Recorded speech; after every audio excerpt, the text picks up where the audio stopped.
৩৩ বছর পর অনুষ্ঠিত হতে যাচ্ছে জাহাঙ্গীরনগর বিশ্ববিদ্যালয় কেন্দ্রীয় ছাত্র সংসদ জাকসু নির্বাচন। আগামী ১১ সেপ্টেম্বর ভোট।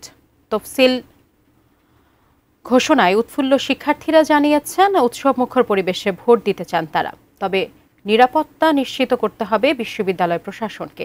সাভার প্রতিনিধি কামরুজ্জামানের তথ্য, ছবিতে ডেস্ক রিপোর্ট।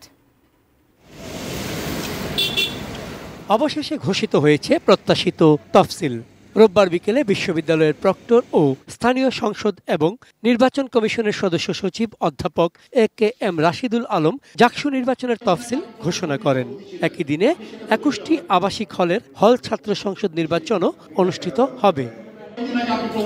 তফসিল ঘোষণার পরদিনই প্রকাশ করা হয় খসড়া ভোটার তালিকা ও আচরণবিধি। ২৯ আগস্ট বিকেল ৪টা থেকে ৯ সেপ্টেম্বর রাত ১২টা পর্যন্ত প্রার্থীরা নির্বাচনী প্রচার করতে পারবেন। প্রায় ১৩,০০০ শিক্ষার্থী ভোট দিয়ে নিজেদের প্রতিনিধি নির্বাচন করবেন। ৩৩ বছর পর ভোটের হাওয়ায় উৎফুল্ল তারা। স্বাস্থ্যকর অল টাইম ফ্যামিলি কেক, সব সময় অল টাইম হেলদি লাইফ। কেমন নির্বাচনী পরিবেশ ও প্রার্থী প্রত্যাশা তাদের?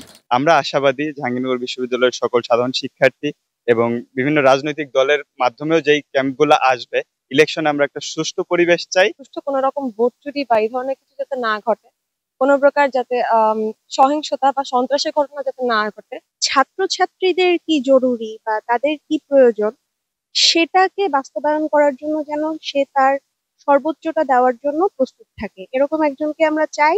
সুষ্ঠু, নিরাপদ ও উৎসবমুখর নির্বাচন অনুষ্ঠানে সব রকম প্রস্তুতি নিচ্ছে বিশ্ববিদ্যালয়ে।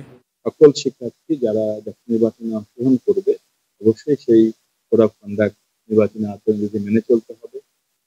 আমাদের যে সিনেট আছে বিশ্ববিদ্যালয়, সেই সিনেটে তারা মনোনীত হতে পারবে এবং জাহাঙ্গীরনগর বিশ্ববিদ্যালয় ৭৩ অধ্যাদেশ অনুসরণ করে স্বচ্ছতা নিশ্চিত করে বিশ্ববিদ্যালয়ের পরিচালনায় তারা অবশ্যই ভূমিকা রাখতে পারবে। চন্দন পাল, ডেস্ক রিপোর্ট, এটিএন নিউজ।